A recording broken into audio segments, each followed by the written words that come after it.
Hey everyone, welcome to banking exams Telugu by entry. ఈ వీడియోలో మనం ఆర్బీఐ అసిస్టెంట్ 2022కి సంబంధించి ఆన్లైన్ ఫామ్ ఏ విధంగా ఫిల్ చేయాలనేది క్లియర్గా తెలుసుకుందాం. సో ఆన్లైన్ ఫామ్ ఫిల్లింగ్ వచ్చేసరికి మనకి ఫిబ్రవరి 17 నుంచి స్టార్ట్ అవుతుంది.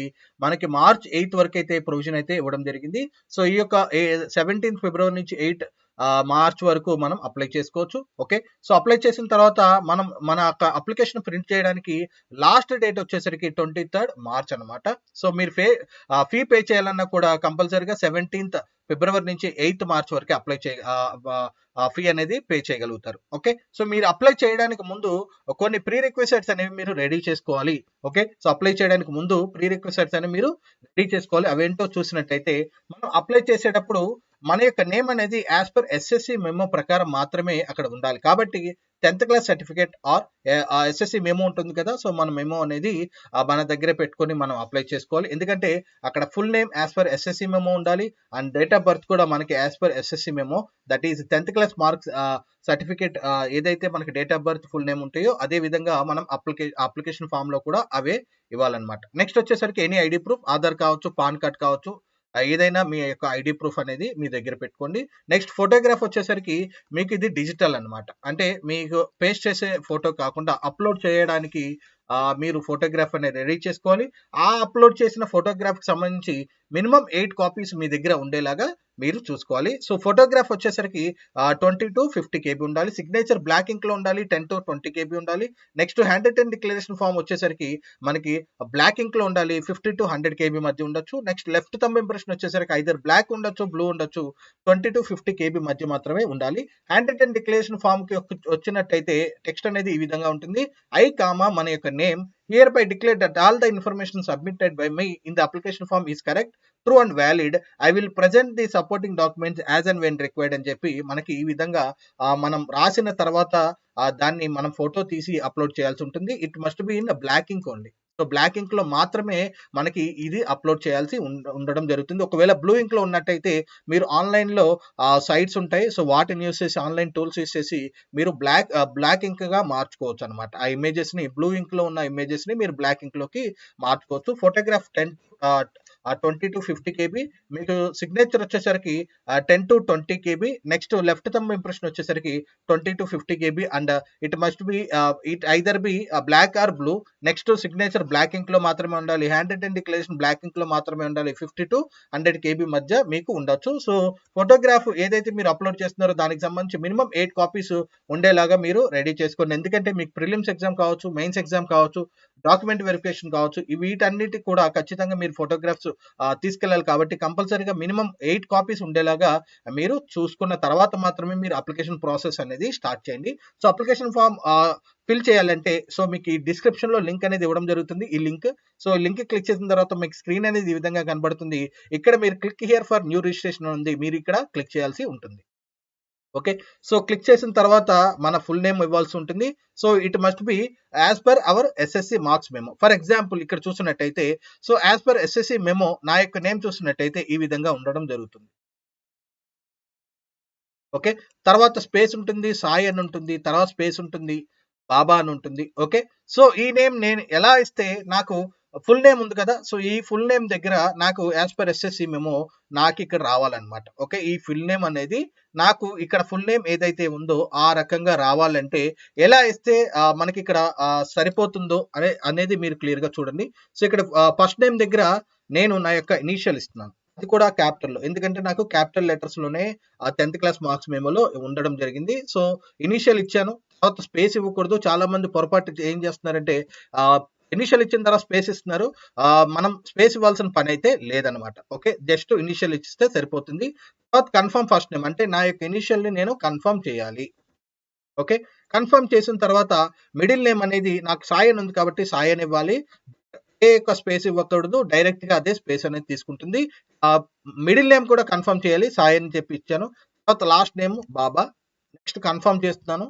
సో ఇక్కడ చూసినట్టయితే మీరు ఇక్కడ క్లియర్ గా యాజ్ పర్ ఎస్ఎస్సి మెమో ప్రకారమే నాకు ఇక్కడ నా యొక్క ఇనిషియల్ స్పేస్ తర్వాత సాయి స్పేస్ బాబా, అంటే నాకు ఎస్ఎస్సి మెమో ప్రకారం ఎలా ఉందో ఇక్కడ కూడా అదే విధంగా వచ్చింది కాబట్టి ఓకే, సో నాకు ఈ విధంగా ఇస్తేనే నాకు ఎస్ఎస్సి మెమో ప్రకారం ఉంది కాబట్టి సో నేను ఇలానే ఇవ్వాలన్నమాట. సో మీరు మీ యొక్క ఎస్ఎస్సి మ్యాథ్స్ మెమో మీ వద్ద పెట్టుకొని మీకు నేమ్ ఎలా ఉందో ఆ విధంగా మీరు ఇచ్చుకుంటూ మార్చుకుంటూ ఉంటే ఇక్కడ ఏదైతే ఫుల్ నేమ్ వచ్చిందో అది యాజ్ పర్ ఎస్ఎస్సి మెమో వచ్చేలాగా మీరు వచ్చిన తర్వాత మీరు ప్రాసెస్ అనేది కంటిన్యూ చేయండి. ఓకే. సో తర్వాత మీరు మీ యొక్క మొబైల్ నంబర్ అనేది ఇవ్వాలి. ఓకే. సో చూద్దాం మొబైల్ నంబర్. ఇక్కడ మొబైల్ నంబర్ అడిగారు. So here I'm giving my mobile number. Confirm చేయాలి. కన్ఫర్మ్ తర్వాత మీరు సెకండరీ ఆల్టర్నేటివ్ నెంబర్ ఇవ్వాల్సిన పని అయితే లేదు. ఓకే. సో మనం ఈమెయిల్ అడ్రస్ అనేది ఇవ్వాలి. సో ఇది క్యాపిటల్ లెటర్ లో కాకుండా స్మాల్ లెటర్ లో మాత్రమే ఉండాలి.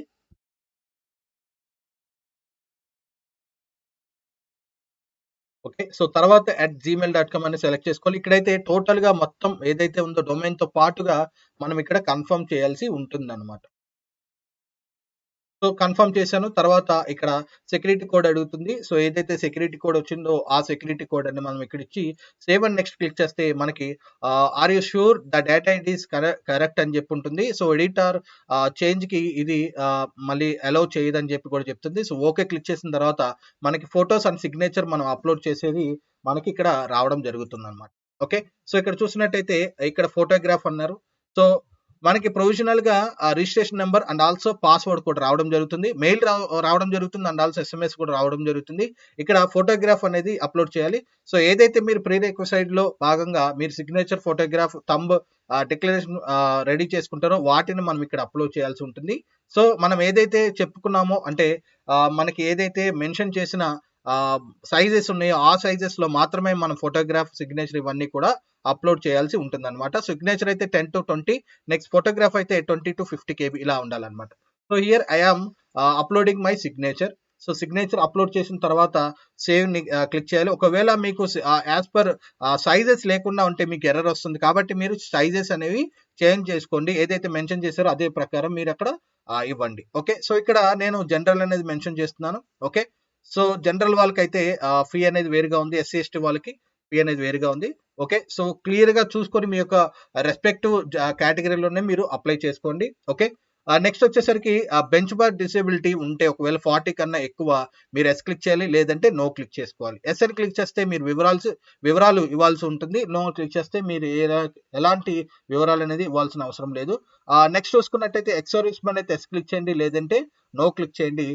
తర్వాత చూసుకున్నట్టయితే మనకి ఇక్కడ డిజేబుల్డ్ ఎక్స్ సర్వీస్ మెన్ ఉంది. ఇక్కడ కూడా నో క్లిక్ చేయొచ్చు. ఓకే. నెక్స్ట్ వచ్చేసరికి ఇక్కడ are you dependent of ex service men కానీ service man killed in action అన్నారు. నో క్లిక్ చేయాలి. తర్వాత are you seeking relaxation under widow divorced women. ఒకవేళ డివోర్స్డ్ ఉమెన్ ఉంటే ఓకే, విడో ఎవరైతే ఉంటే వాళ్ళు కూడా ఎస్ అని క్లిక్ చేస్తే మీకు ఏదైతే రిలాక్సేషన్, ఏజ్ రిలాక్సేషన్ లాంటివి ఉంటే అవి కూడా మీకు ఇక్కడ అప్లై అవ్వడం జరుగుతుంది అనమాట. ఓకే. నెక్స్ట్ చూసినట్టయితే మనం కరెంట్ గా ఆల్రెడీ ఆర్బీఐ స్టాఫ్ అయితే ఎస్ క్లిక్ చేయాలి. లేదంటే నో క్లిక్ చేయాలి. Next nationality, so Indian. Next state, select the office you are applying for. అంటే మనకి ఇక్కడ అప్లై చేయడానికి వివిధ రకాల మనకి ఆప్షన్స్ అన్నమాట. అంటే హైదరాబాద్ అప్లై చేయొచ్చు, కోల్కతా అప్లై చేయొచ్చు, ముంబై అప్లై చేయొచ్చు, బెంగళూరు అప్లై చేయొచ్చు. బట్ మనకి అక్కడ ఎల్పిటి టెస్ట్ అనేది ఉంది. సో దీన్ని మీరు కేర్ఫుల్ గా అబ్జర్వ్ చేసుకోండి. మనకి LPT test, language proficiency test ఉంది. మీరు హైదరాబాద్ అప్లై చేస్తే తెలుగు కంపల్సరీగా మీకు వచ్చి ఉండాలి. ఓకే. ముంబై అప్లై చేస్తే మరాఠీ, కొంకణి కంపల్సరీగా వచ్చి ఉండాలి. ఓకే. బెంగళూరు అప్లై చేస్తే కన్నడ కంపల్సరీగా మీకు వచ్చి ఉండాలి. సో దాన్ని దృష్టిలో పెట్టుకొని మాత్రమే మీరు ఆ ఆఫీస్ సెలెక్ట్ చేయండి. So here I'm selecting Hyderabad. For example ఇక్కడ ప్రిలిమ్స్ ఎగ్జామ్ నేను ఆంధ్రాలో ఉండి రాస్తాను, మెయిన్స్ ఎగ్జామ్ ఇక్కడ హైదరాబాద్ తెలంగాణలోకి వచ్చి రాస్తాను అంటే రాయొచ్చు. బట్ ఇక్కడ అప్లై చేసేది మాత్రం హైదరాబాద్ రీజన్ కి అప్లై చేస్తున్నారు. Okay. So state from which candidate ఇంటెండ్స్ to apply prelims exam. Prelims exam ఎక్కడ రాయాలనుకుంటున్నారు అని అడిగారు కాబట్టి నేను ఇక్కడ ఆంధ్రప్రదేశ్ సెలెక్ట్ చేస్తున్నాను. ఆంధ్రప్రదేశ్ కి సంబంధించిన సెంటర్స్ మాత్రమే ప్రిలిమ్స్ ఎగ్జామ్ సంబంధించి ఇక్కడ చూపించడం జరుగుతుంది. So here I'm selecting Vijayawada. Okay. విజయవాడలో నేను ప్రిలిమ్స్ రాద్దాం అనుకుంటున్నాను. బట్ అప్లై చేసింది మాత్రం హైదరాబాద్ రీజన్ కి. తర్వాత మెయిన్స్ ఎగ్జామ్ ఎక్కడ రాయాలనుకుంటున్నారని చెప్పి ఇక్కడ అడగడం జరిగింది. నేను తెలంగాణలో అప్లై పెడుతున్నాను. తెలంగాణలో కూడా హైదరాబాద్ ఒక్కటి మాత్రమే మెయిన్ సెంటర్ ఇచ్చాడు కాబట్టి హైదరాబాద్ పెడుతున్నాను. అంటే మీరు ఏపీలోనే ప్రిలిమ్స్ రాస్తే మెయిన్స్ రాయాల్సిన పని అయితే లేదు. మీరు ప్రిలిమ్స్ ఏపీలో దట్ ఈస్ ఏపీలో ఉన్న సెంటర్స్‌లో, మెయిన్స్ తెలంగాణలో ఉన్న సెంటర్‌లో మీరు రాసుకోవచ్చు. ఓకే. నెక్స్ట్ ఇక్కడ ఏమంటున్నారంటే, are you proficient in the language that is known to read, write, speak and understand the language of the state or any of the state falling under the recruitment office. Recruitment ఏదైతే office ఉందో దానికి సంబంధించిన language మీకు కంపల్సరీగా వచ్చా అంటున్నారు. No click చేస్తే మీకు ప్రాసెస్ అనేది కంటిన్యూ అవ్వదు. అంటే మీకు ఎర్రర్ వస్తుందన్నమాట. కంపల్సరీగా మీకు వచ్చి ఉండాలి. కాబట్టి యెస్ క్లిక్ చేయాల్సిందే.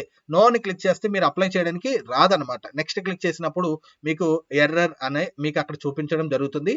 కంపల్సరీగా ఎవరైతే అప్లై చేస్తున్నారో అందరూ కూడా యెస్ క్లిక్ చేయాల్సిందే. లాంగ్వేజ్ వచ్చేసరికి మనకి హైదరాబాద్ రీజియన్ నేను పెట్టాను కాబట్టి హైదరాబాద్ ఆఫీస్ కి కంపల్సరీగా తెలుగు అనేది రావడం జరుగుతుంది. ఇక్కడ ఉర్దూ అనేది మనకి ఇవ్వలేదు. ఓకే. సో నెక్స్ట్ చూసినట్టయితే ఇక్కడ మనం డేట్ ఆఫ్ బర్త్ అనేది ఇవ్వాలి. సో డేట్ ఆఫ్ బర్త్ కూడా మనకి యాజ్ పర్ ఎస్ఎస్సి మెమో ఉండాలి. కాబట్టి మనం ఎస్ఎస్సి మెమో కూడా బిసైడ్ మన పక్కన మనం రెడీ చేసుకొని పెట్టుకోవాలి. So as per SSC memo నా డేట్ ఆఫ్ బర్త్ అనేది ఇవ్వడం జరుగుతుంది. ఓకే. సో ఇక్కడ 1994 తర్వాత ఎవరైతే డేట్ ఆఫ్ బర్త్ ఉన్నారో వాళ్ళకి మాత్రమే ఎలిజిబిలిటీ ఇచ్చారు. కాబట్టి నేను ఫర్ ఎగ్జాంపుల్ 94 క్లిక్ చేస్తున్నాను ఎలిజిబిలిటీ కొరకు. 28 అనేది మనకి మాక్సిమం కాబట్టి జనరల్ కి ఫర్ ఎగ్జాంపుల్ 94 సెలెక్ట్ చేస్తున్నాను. నెక్స్ట్ మేల్ జెండర్ వచ్చేసరికి మేల్. ఒకవేళ ట్విన్ బ్రదర్ సిస్టర్ ఉంటే ఎస్ క్లిక్ చేయండి, లేదంటే నో. ఒకవేళ ఎస్ క్లిక్ చేస్తే వాళ్ళ యొక్క డీటెయిల్స్ కూడా మీరు మ్యారేజ్ అయింది అనుకోండి మ్యారీడ్ క్లిక్ చేయండి, అన్మ్యారీడ్ అయితే అన్మ్యారీడ్ క్లిక్ చేయండి, విడో అయితే విడో, ఆ విధంగా మీరు డివోర్స్డ్ అయితే డివోర్స్డ్ ఇలా సెలెక్ట్ చేయాలన్నమాట. సో ఇక్కడ నేను ఫర్ ఎగ్జాంపుల్ అన్మ్యారీడ్ పెడతాను. తర్వాత ఫాదర్ నేమ్ అన్నారు. ఓకే. సో ఫాదర్ నేమ్ అనేది ఇవ్వడం జరుగుతుంది. Father name as per SSC మేము ఎలా ఉందో అదే విధంగా మీరు ఇవ్వండి. ఓకే.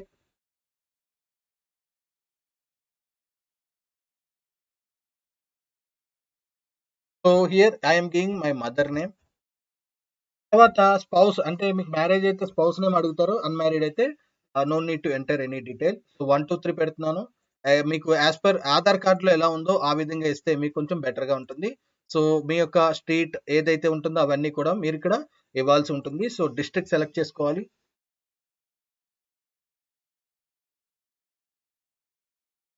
ఓకే. సో తర్వాత మనం స్టేట్ సెలెక్ట్ చేసుకోవాలి. తర్వాత పిన్ కోడ్ కూడా మనం సెలెక్ట్ చేసుకోవాలి. Okay. So next correspondent address. Okay. So ఇది కూడా సేమ్ అయితే మనం ఇది సేమ్ యాస్ కరస్పాండెంట్ అని చెప్పి పెట్టాలి. ఇది పర్మనెంట్ అడ్రస్ మాట. ఇదైతే కరస్పాండెంట్ అంటే మీరు ప్రెజెంట్ ఎక్కడ ఉన్నారో ఆ యొక్క డీటెయిల్స్ ఇక్కడ ఇవ్వాలి. మీరు పర్మనెంట్ దగ్గరే ఉన్నట్టయితే మీరు సేమ్ క్లిక్ చేయాలి. లేదంటే మీరు సెపరేట్ కూడా ఇవ్వచ్చు. ఒకవేళ సేమ్ అని అంటే ఏదైతే డీటెయిల్స్ ఇచ్చామో అవే డీటెయిల్స్ మనకి ఇక్కడ పర్మనెంట్ లో కూడా రావడం జరుగుతుంది. సో ఇక్కడ నేను జనరల్ సెలెక్ట్ చేసా కాబట్టి అమౌంట్ 450 చూపించడం జరిగింది. ఎస్సీ ఎస్టీ వాళ్ళకి 50 రూపీస్ మాత్రమే ఇక్కడ చూపించడం జరుగుతుంది. సో ఇక్కడ చూసుకున్నట్టయితే are you and ex employee of RBI అన్నప్పుడు ఇక్కడ ఎస్ఆర్ నో క్లిక్ చేయలేదు కాబట్టి ఎర్రర్ వచ్చింది. సో నో క్లిక్ చేయండి. ఓకే. సో ఫ్రెషర్ కాబట్టి నో క్లిక్ చేయండి. వ్యాలిడేట్ యువర్ డీటెయిల్స్ అని చెప్పి క్లిక్ చేసిన తర్వాత ఇక్కడ అగైన్ మనం ఏదైనా చేంజ్ చేసినప్పుడు మన డేట్ ఆఫ్ బర్త్ కూడా అక్కడ మంత్ ఇయర్ కూడా మారుతుంది. సో అది కూడా మీరు క్లియర్ గా సెలెక్ట్ చేసుకున్న తర్వాత మాత్రమే ప్రొసీడ్ అవ్వండి.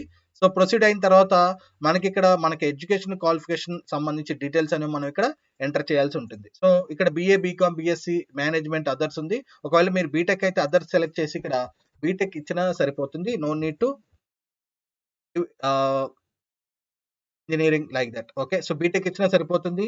నెక్స్ట్ ఇంజనీరింగ్ ఇచ్చినా సరిపోతుంది. ఓకే. సో మీకు పీసీలో ఏదైతే డేట్ ఉంటుందో ఆ డేట్ ప్రకారం మీరు ఇక్కడ ఇవ్వండి. సో పర్సంటేజ్ మనకి 50% ఇచ్చారు కాబట్టి సో అబోవ్ ఉన్న వాళ్ళందరూ కూడా అప్లై చేసుకోవచ్చు. సో మీ యొక్క పర్సంటేజ్ అనేది ఫర్ ఎగ్జాంపుల్ ఇలా ఇచ్చుకోవచ్చు. తర్వాత మీ యొక్క యూనివర్సిటీ ఆర్ ఇన్స్టిట్యూట్ యొక్క నేమ్ అనేది అక్కడ ఇవ్వాల్సి ఉంటుందన్నమాట. ఓకే. ఫుల్ నేమ్ అనేది ఇవ్వండి. జస్ట్ కిడ్స్ ఇలా కాకుండా ఫుల్ నేమ్ అనేది ఇక్కడ ఇవ్వాల్సి ఉంటుంది. ఓకే. ఫర్ ఎగ్జాంపుల్ ఇక్కడ నేను ఇస్తాను.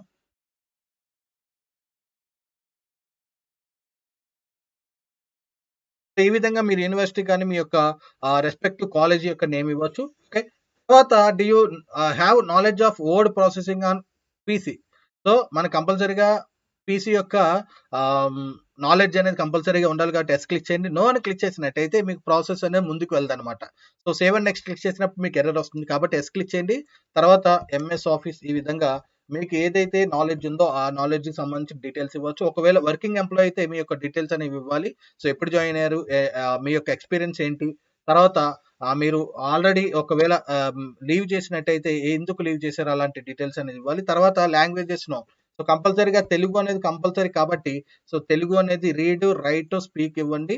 ఒకవేళ మీకు ఇంగ్లీష్ వచ్చినట్టయితే ఇంగ్లీష్ కూడా అక్కడ ఇవ్వండి. ఒకవేళ రాకుంటే మీరు ఎంటర్ చేయాల్సిన పని అయితే లేదు. ఓకే. సో మీకు ఒకవేళ హిందీ అసలు రాదనుకోండి, హిందీ ఇవ్వాల్సిన పని లేదు. అక్కడ అడిగింది ఒక లాంగ్వేజ్ మాత్రమే. మీ ఇష్టం. మీకు ఏదైతే లాంగ్వేజ్ ప్రొఫిషియెంట్ గా వచ్చినట్టయితే మీరు ఇవ్వచ్చు.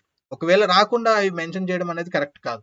సో తర్వాత వ్యాలిడేట్ యువర్ డీటెయిల్స్ క్లిక్ చేసి సేవ్ అండ్ నెక్స్ట్ క్లిక్ చేస్తే మనకి నెక్స్ట్ ఏదైతే మనకి అప్లికేషన్ ఫామ్ అనేది ఈ విధంగా రావడం జరుగుతుంది. ఇక్కడ మనం వెరిఫై చేయాలన్నమాట. అంటే మన యొక్క photograph, next signature and also మనం ఏదైతే డీటెయిల్స్ ఎంటర్ చేసామో అవి 2 to 3 టైమ్స్ మనం చూసుకోవాలి.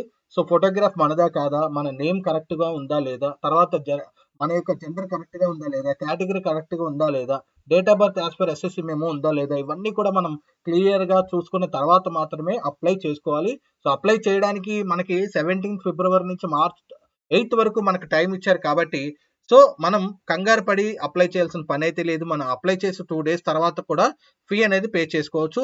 మనకి మార్చ్ 8 వరకు టైం ఇచ్చారు కాబట్టి మీరు అప్లై చేసినా కూడా ఫీ అనేది పే చేయడానికి కొంచెం వెయిట్ చేసిన తర్వాత మాత్రమే, దట్ ఈస్ మీరు అప్లై చేసిన తర్వాత దాన్ని ఒక 2 to 3 టైమ్స్ మీరు చూసుకున్న తర్వాత మాత్రమే, వెరిఫై చేసిన తర్వాత మాత్రమే ఫీ అనేది పే చేయండి. ఎందుకంటే మీరు పే చేసి సబ్మిట్ కొట్టేసిన తర్వాత మీరు ఎడిట్ చేయడానికి అక్కడ ఛాన్స్ అనేది ఉండదన్నమాట. సో ఇక్కడ నెక్స్ట్ క్లిక్ చేసిన తర్వాత లెఫ్ట్ థంబ్ ఇంప్రెషన్ వచ్చింది. So here I am giving my left thumb impression. తర్వాత హ్యాండ్ రిటన్ డిక్లరేషన్ ఇవ్వాలి. హ్యాండ్ రిటన్ డిక్లరేషన్ నేను ఏదైతే చెప్పానో సో అదే ఫార్మాట్ లో మీకు అక్కడ ఇవ్వాల్సి ఉంటుంది. ఓకే. సో బ్లాక్ ఇంక్ లో మాత్రమే ఉండాలి. 50 to 100 KB ఉండాలి. తర్వాత సెక్యూరిటీ కోడ్ ఏదైతే ఉంటుందో ఆ ప్రకారం మనం సెక్యూరిటీ కోడ్ కూడా ఇవ్వాల్సి ఉంటుంది అనమాట. సేవ్ అని నెక్స్ట్ క్లిక్ చేస్తే మనకి పేమెంట్ పేజ్ అనేది రావడం జరుగుతుంది. జనరల్ అయితే 450, నెక్స్ట్ వేరే కేటగిరీ వాళ్ళైతే SC ST వాళ్ళకి 50 రూపీస్ అనేది ఇక్కడ ఫీ ఇవ్వడం జరిగింది. సో ఇక్కడ మీరు అప్లికేషన్ ప్రింట్ అనేది ఉంటుంది. ఇక్కడ క్లిక్ చేసి ఓకే. సో ఇక్కడ క్లిక్ చేస్తే మీకు టోటల్ అప్లికేషన్ రావడం జరుగుతుంది. 2 to 3 టైమ్స్ వెరిఫై చేసిన తర్వాత మాత్రమే మీరు ఇక్కడ పేమెంట్ కొడితే పేజ్ అనేది ఇవ్వడం ఈ విధంగా రావడం జరుగుతుంది. వచ్చిన తర్వాత వెరిఫై చేసుకొని ఇక్కడ ఏదైతే సెక్యూరిటీ కోడ్ ఇచ్చారో సెక్యూరిటీ కోడ్ మనం చేసుకున్న తర్వాత సబ్మిట్ కొడితే ఫైనల్ సబ్మిట్ అవుతుంది. అండ్ ఆల్సో మనకి ఏదైతే ఫీ పే చేయాల్సిన మనకి బిల్ డెస్క్ అనేది రావడం జరుగుతుంది. మనం credit card, debit card, internet banking, wallet, okay, QR code, UPI ఇలాంటివి వాటిని యూస్ చేసి మనం పేమెంట్ అనేది ప్రాసెస్ చేయొచ్చు అనమాట. సో పేమెంట్ అనేది కంప్లీట్ అయిపోయిన తర్వాత మనకి రిసిప్ట్ అనేది రావడం జరుగుతుంది. దాన్ని కూడా మీరు సేవ్ చేసుకోండి. ఓకే. సేవ్ చేసుకున్న తర్వాత మళ్ళీ ఏదైతే డిస్క్రిప్షన్ లో మనం లింక్ ఇచ్చామో అఫీషియల్ గా సైట్ యొక్క లింక్, అప్లికేషన్ ఫామ్ లింక్, దాన్ని క్లిక్ చేసి మనం SMS ఆర్ మెయిల్ అనేది మనకు రావడం జరుగుతుంది. ఓకే. సో మనకి registration number and also password. Okay. So దీంతో మనకి SMS వచ్చుంటుంది అండ్ ఆల్సో మనకి ఈమెయిల్ కూడా వచ్చుంటుంది. ఆ డీటెయిల్స్ ని యూస్ చేసుకొని మళ్ళీ మీరు లాగిన్ అవ్వాలన్నమాట. ఇలాంటి కేసులో మీరు ఇక్కడ న్యూ రిజిస్ట్రేషన్ క్లిక్ చేయకూడదు. ఇక్కడ లాగిన్ అని ఉంటుంది. సో లాగిన్ దగ్గర మీ యొక్క రిజిస్ట్రేషన్ నెంబర్ తర్వాత పాస్వర్డ్ అనేది అక్కడ ఇచ్చి సెక్యూరిటీ కోడ్ ఇచ్చిన తర్వాత మీరు ఎంటర్ క్లిక్ చేస్తే మీకు రావడం జరుగుతుంది. అక్కడ మీరు అప్లికేషన్ ప్రింట్ అనేది ఇక్కడ ఉంటుంది. సో పేమెంట్ అనేది ఇక్కడ ఉంటుంది. అప్లికేషన్ ప్రింట్ క్లిక్ చేసిన తర్వాత మీకు అప్లికేషన్ ప్రింట్ అనేది వస్తుంది. బట్ అక్కడ చేంజ్ ఏమవుతుందంటే మీరు ఆ ఫీ దగ్గర ఇక్కడ పెయిడ్ అనేది వస్తుంది. పెయిడ్ కి సంబంధించి మనకి రెఫరెన్స్ ఐడి కూడా అక్కడ ఉండడం జరుగుతుంది. పెయిడ్ అని వచ్చిన తర్వాత మాత్రమే దీన్ని మీరు ప్రింట్అవుట్ తీసుకోవాలి. ఐదర్ మీరు ప్రింట్అవుట్ తీసుకోవచ్చు ఆర్ఎల్స్ సాఫ్ట్ కాపీ ఉంటుంది కదా. సో సాఫ్ట్ కాపీ కూడా మీరు తీసుకొని మీ యొక్క గూగుల్ డ్రైవ్, జీమెయిల్ ఇలాంటి వాటిలో, టెలిగ్రామ్ వీటిల్లో మీరు స్టోర్ చేసి ఫర్దర్ మీకు ఏదైతే ప్రాసెస్ ఉంటుందో దానికి కంపల్సరీగా అప్లికేషన్ ఫామ్ అనేది మీకు యూజ్ అవుతుంది. మీరు వన్ సెలెక్ట్ అయ్యారంటే డాక్యుమెంట్ వెరిఫికేషన్ అప్పుడు కూడా మీరు అప్లికేషన్ ఫామ్ అనేది ప్రింట్అవుట్ అక్కడ తీసుకెళ్లాల్సి ఉంటుంది అనమాట. సో కాబట్టి అప్లికేషన్ ఫామ్ ని మీరు ఐదర్ సాఫ్ట్ కాపీ ఆర్ఎల్స్ ప్రింట్అవుట్ కూడా మీరు ప్రింట్అవుట్ రూపంలో కూడా మీరు స్టోర్ చేసుకోండి. ఓకే. సో ఎంట్రీ యాప్ లో ఆర్బీఐ అసిస్టెంట్ 2022 కి సంబంధించి ఆర్బీఐ అసిస్టెంట్ 2022 క్రాష్ కోర్స్ అనేది మనకి అందుబాటులో ఉంది. సో మీరు యాప్ ఓపెన్ చేసిన తర్వాత ఆర్బీఐ అసిస్టెంట్ అని చెప్పి మీకు అక్కడ క్రాష్ కోర్స్ అనేది ఎక్స్క్లూజివ్లీ చూపించడం జరుగుతుంది. సో ఆ క్రాష్ కోర్స్ అనేది మీరు పర్చేస్ చేసుకోవచ్చు. అతి తక్కువ ప్రైస్ లో మాత్రమే క్రాష్ కోర్స్ అనేది అవైలబుల్ గా ఉందన్నమాట. ఓకే. సో టోటల్ గా 45 days కి సంబంధించిన prelims as well as mains exam తో కూడిన ప్రిపరేషన్ అనేది మీకు అందులో లభించడం జరుగుతుంది. So day wise recorded videos అనేవి మీకు అక్కడ ఉండడం జరుగుతుంది. ఓకే, సో వీడియోస్ 120+ వీడియోస్ అనేవి మీకు అక్కడ ఉండడం జరుగుతుంది. ప్రిలిమ్స్ అనేవి 10 exams, mains 5 exams, next sectional అనేవి 45 టెస్ట్లు plus 3 year memory based papers కూడా మీకు అక్కడ ఇంక్లూడ్ చేయడం జరుగుతుంది. తప్పకుండా మీరు మాక్సిమం మార్క్స్ గెయిన్ చేయడానికి మీరు memory based paper model test ని కంపల్సరీగా ప్రాక్టీస్ చేస్తేనే మీరు అవుట్ ఆఫ్ 100 మార్క్స్ మీరు ఎక్కువగా స్కోర్ చేయగలుగుతారు ఫర్ ప్రిలిమ్స్ ఎగ్జామినేషన్. కాబట్టి తప్పకుండా ఆర్బీఐ అసిస్టెంట్ 2022 క్రాష్ కోర్స్ ని ఎవరైతే ఆర్బీఐ అసిస్టెంట్ ఎగ్జామ్ రాయబోతున్నారో వాళ్ళందరూ కూడా తప్పకుండా పర్చేస్ చేసుకోండి. అతి తక్కువ ప్రైస్ లో మాత్రమే మీకు ఇది కోర్స్ అనేది లభించడం జరుగుతుంది. టోటల్ గా 6 months వ్యాలిడిటీతో మీకు ఇక్కడ ఈ కోర్స్ అనేది అందుబాటులో ఉండడం జరుగుతుంది అనమాట. ఓకే, సో ఈ వీడియో మీకు నచ్చినట్టయితే లైక్ చేయండి and also me friends and family members కూడా తప్పకుండా షేర్ చేయండి. ఇప్పటి వరకు banking exam Telugu by entry channel subscribe చేయకుండా ఉంటే తప్పకుండా సబ్స్క్రైబ్ చేసుకోండి. Thanks for watching.